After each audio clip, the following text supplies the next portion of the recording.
Hey, what's up, guys? Hey, it's Chuck here. Another exciting episode of Hillside. See, I didn't have to ask my producer. I've been practicing all day.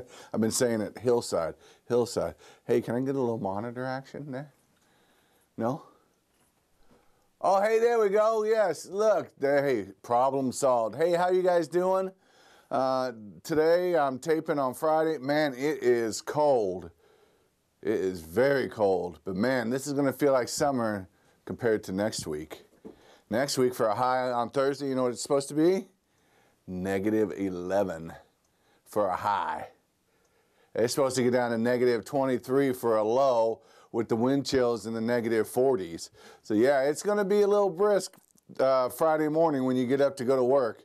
Hopefully the schools will be out and they won't have the kids going to school, because that'd be a little rough standing out there waiting for a school bus. But anyway, so I hope you guys have had a great week. I did. It was good. It was long. I went to the ballet with my wife on Tuesday, which I always like to do. I like doing crayon stuff, especially with my girl. Other than that, just been work, trying to recover from an accident I had about a week and a half ago. Totaled out my beautiful car, my little car. But I got a new one, so everything's good. The most important thing is nobody got hurt in that ordeal. But you know, it's just a lesson in life for me. You know, it's just like you just never know when life can change on a dime, and when life can just toss you a curveball. You know, and one minute you think you're going home to hang out, and the next thing you know, you're in an accident going to the hospital. You know, so it just shows that we should never take life for granted. We should never take the opportunities that we're given in each day for granted. You know, and when I was going through my cancer season a few years ago, I remember one of the most profound things that really blessed me a lot was getting cards from people. You know, I got cards from people I knew, I didn't know, who knew God, who didn't know God, co-workers, friends, family, you know, and it just, you know, it was just so, you know, refreshing every time I got one of those, you know. And actually at home on the wall next to the couch, I keep all of them taped on the wall, even to this day, because it's just a constant reminder when I'm going through struggles and when I'm going through hardships in life, I can look over and see how many people, you know, care for me and are praying for me, and they're like tangible fingerprints of God on the wall that says, hey, you know what? I loved you here, and I loved you here, and I love you here, and I love you here, and I still love you here wherever you're at. So you got to take those. So I took those moments, those cards, and I decided to pass it on in the form of signs that I like to share with people, you know, just in everyday life, you know. And I brought a few of them. I dropped one. And I brought a few of them to kind of show you what some of the lessons that I learned through the whole cancer season, you know, through, you know, just trials and tribulations, and through the cards that I got from people, and you know, just the expressions of love and the outpouring of love for me. You know, it just was a physical, tangible image for me of what life should be all about. You know, whether we believe in a great creator or whatever we believe, you know, it should always have a foundation of love. Our lives should always have a foundation of love. We should not operate out of anything else but love for each other. And it's just exciting when I get to see that, when I get to actually have conversations with people and just operate in that. You know, because it clearly says in the Bible that I read that it says if we call ourselves Christians, but we hate people and we don't love them, then the truth is not. Then we can't call ourselves that, because we're being deceitful. Because the first and foremost thing that God calls us to do is to love. Love our neighbors as ourselves. Love strangers, you know. Take care of them. Seek them out. Lift them up. Take care of them. Give them blankets. Give them food. Give them shelter. Give them whatever. Give them peace. Give them joy. Whatever. And for me, during my cancer season, it just felt like God was just demonstrating that through all the people that reached out to me, you know, took me to radiation and chemo appointments, you know, or took me to have ice cream, or took me to eat, or just came and sat with me, or just came to bring me a bottle of water, and just whatever. And it just like, I just took that all in. And when I was able to get back into the world and back into life, you know, I chose, that was the kind of atmosphere that I wanted to set for everybody that I was in contact with at work, here, the studio, at home, church, out in the world, whatever. I wanted people to say, you know what, that guy really does love people. And because, you know, God first loved me, and he healed me, you know. It's just amazing. I was talking to a guy the other day who just, you know, he had the same thing that I had, you know, same kind of cancer, same time frame, and is still struggling with some stuff, you know. And it's just amazing how, you know, it just, God works that way, and we got to take our blessings, and we've got to just keep moving on. So I just keep trying to encourage him and tell him, look, you know, you're still living, your heart is still beating, you know, you still have opportunities to wake up and be an encouragement to somebody, you know, and all that stuff will come back. It'll come back. It came back for me, it'll come back.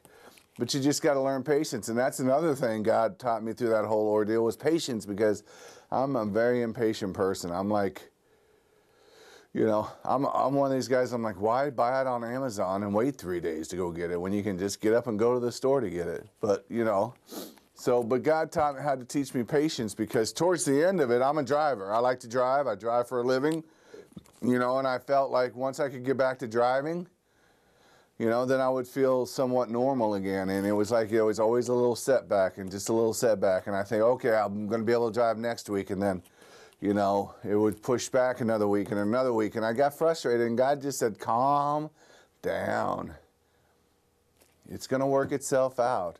You know, now 2 years later, it was like, I don't even know why I was impatient, because, you know, now it's just fine. But we just seem to get into this hurry mode, and just want everything now, and just can't slow down for a minute. And cancer really taught me and forced me to slow down and just relax and lean and trust and learn patience. And you know, one of the main things that I really learned from this whole cancer experience is it's not the mistakes that you've made, but it's what you do next that counts. And so I made a sign. I know it's probably backwards to you guys here on Facebook, but it says, it's not what you do, it's next. It's what you do next that counts. And that was very powerful for me, because it was like, okay, you got cancer. What's next? What are you going to do? You know, how are you going to get through this? What steps are you going to take to get through it? I could have just said, oh yeah, I got cancer, and done nothing. No treatment, no medicine, no nothing. And the results probably would not have been the same results as it is now. I don't think my cancer would have just said, I'm out of here. You know, I don't think it would have been that way. And so it's just, you've just got to decide in life, you know, yes, we've made mistakes. Yes, we're in situations where they could be hurtful and, you know, just angry, that could cause anger in us and resentment and all this stuff. But we've got to just really, before we get to that dark side, before we decide which path we want to go down, we got to just remember what we do next counts. You know, do we want it to count for good? You know, or do we want it to count for a mistake? You know, or something now that we have to now try to figure out what to do next from that moment, you know? And it just steps in life. It's like, what do we do next, you know? I like schedules. I'm a routine guy. I'm a very routine guy. That's why I love my job. I know where I'm at every minute of the day, and I love it. And sometimes when, you know, things don't go quite right, or I'm a little late, I start to get a little panicky, because it's like, hey, what's going on, you know? But it's like, it doesn't matter what happened before. It's what you do next that counts, you know? And another thing that, another lesson that I learned is that love is just not merely words. You know, you can't go up to somebody and say, hey man, I love you, and never talk to them. You know, that doesn't really, You know, there's got to be some action behind the words, you know, and there's got to be just some walking and talking and digging in if you need to. And another thing that I really learned through this whole cancer thing that God really showed me through people was, it says that we should not only show love by the movement of our lips, but we should also show love by the clasping of our hands. You know, we should always be willing to grab somebody's hand and say, hey, you know what? Let's walk this road together. Let's do it. Let's figure this thing out, you know. Let's walk through the wilderness together. You know, I think of the Wizard of Oz in that scene where they're walking through the wicked forest, you know, and they're not just kind of just walking willy-nilly. They're locked arm in arm, you know, and if you watch it, they're even in step together, you know, just walking and just looking around, and they're terrified, but they're locked in, and they're determined to get through this forest. And it's just, that's the way it should be with life. We should just find guys that are struggling, and just lock arms with them and say, you know what, let's get this done together. We'll get through it no matter what comes. We're going to walk through it together. I'm not going to leave you. I'm not going to forsake you. You know, like in that movie Titanic. I'm a huge Titanic fan. There's 3.9 million rivets in the Titanic. Yes, I know that. I know a lot of stuff. I'm a huge Titanic fan. But at the very end of the movie, you know, when Rose is on that piece of wood and Jack is holding on, even in that moment, you know, and she goes, I'll never let go. That's the way we should be when we're holding on to people who are neck deep in ice cold freezing water of life. Is just saying, hey, you know what, I'll never let go. And that's what my friends said to me during my cancer time. They were like, we're not going to just let you sit up there and be miserable and depressed and alone. I had a couple buddies just show up and have lunch. Just say, hey, we were out and about, got some lunch. Can we come over and hang out with you? I'm like, sure. Yeah, I mean, it was just great. It's just that spontaneous connection that I really, really, really got to just experience and love. And if the world needs more of that, we all need to just grab a sandwich and call somebody and say, hey, man, can we come hang out? I'm going to hang out with a really good buddy of mine tomorrow for lunch. We haven't hung out in about a month or so. I'm excited. He's excited.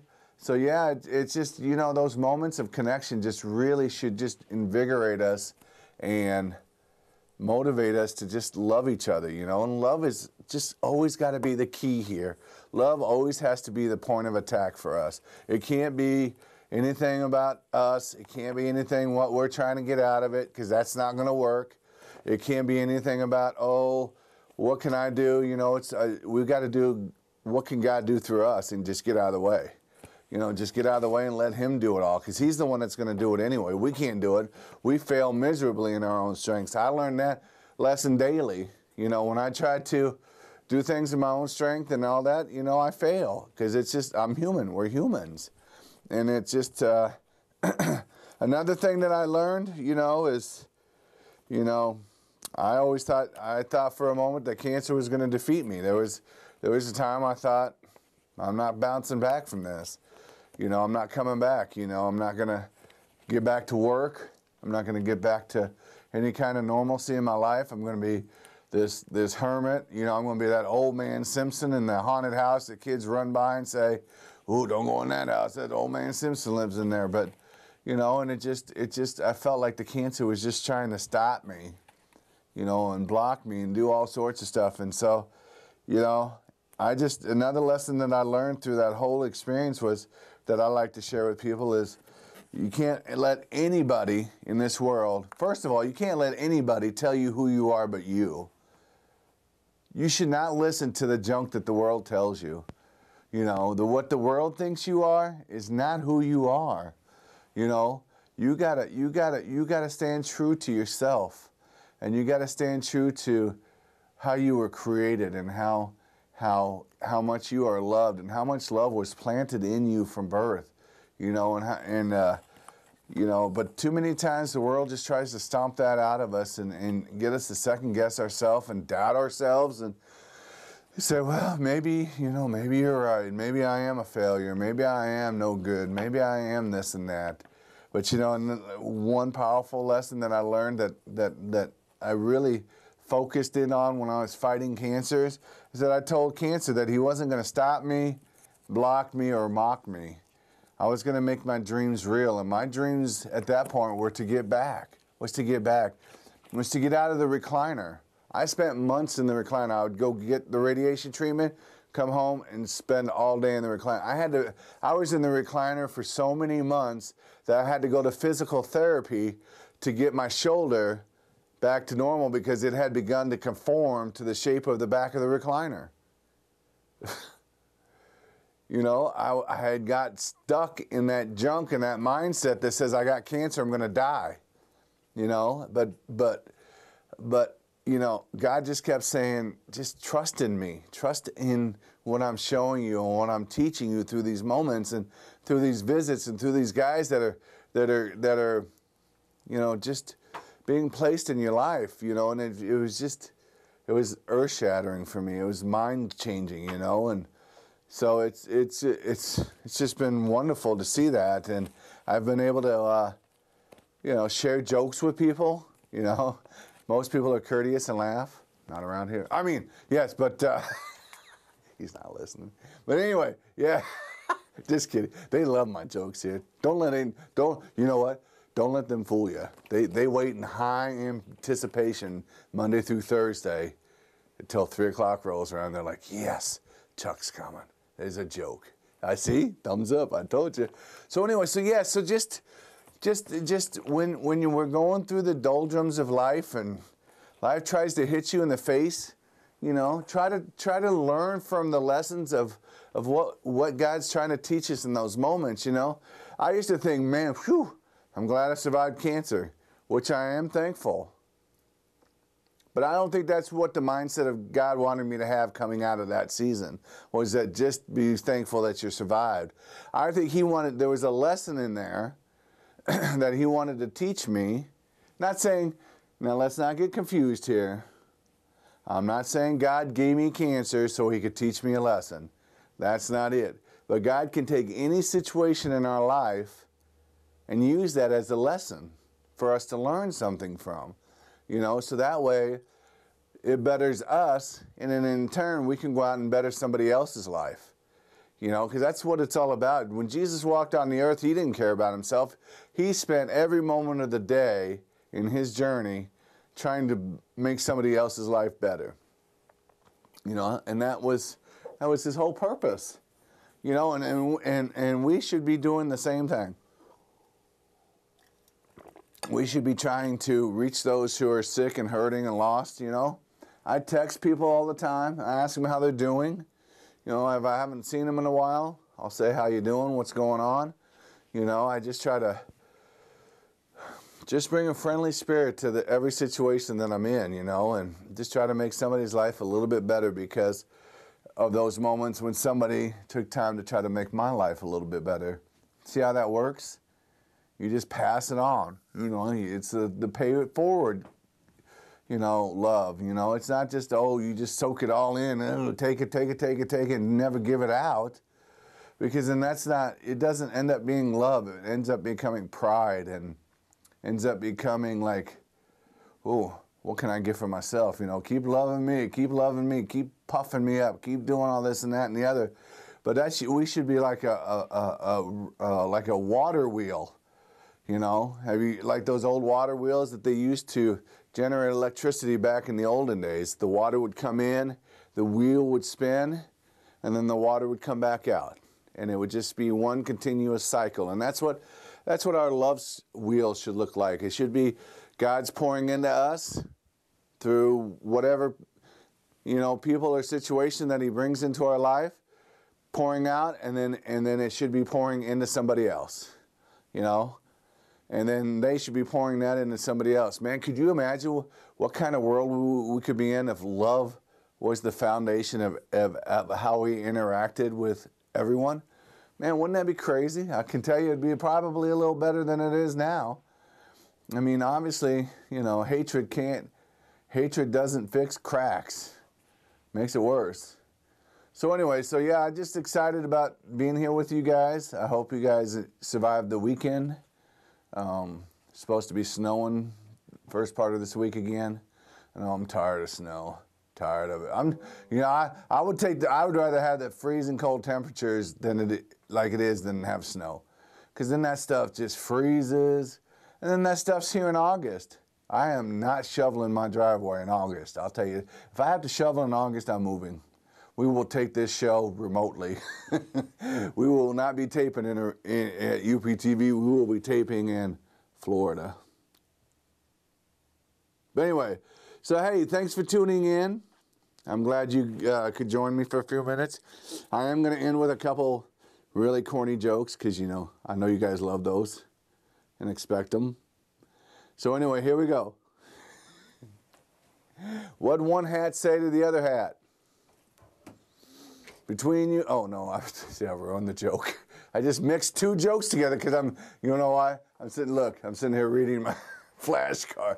Here, I'm just gonna do it like this. What did the right eye say to the left eye? Between you and me, something smells. Hey, why can't a nose be 12 inches long? Because then it'd be a foot. All right, one more, and we'll wrap it up. What time is it? Yep, about time. Hey, what side of the duck has the most feathers? This is gonna be like Jeopardy. Just picture Jeopardy music going off in your head. Da, na, na, na, na, na, na. Na, na, na, na, na, na, na, na. The outside. Love it. I know you guys love it. So anyway, we're going to wrap it up here. Thanks for tuning in to another episode of Hillside. We will see you again next Sunday. Enjoy the week. I'm going to see the Harlem Globetrotters. I hope they call me out so I can show off my 2-inch vertical. I'm ready. I can shoot from the arc, or I can shoot from under the basket and still miss it.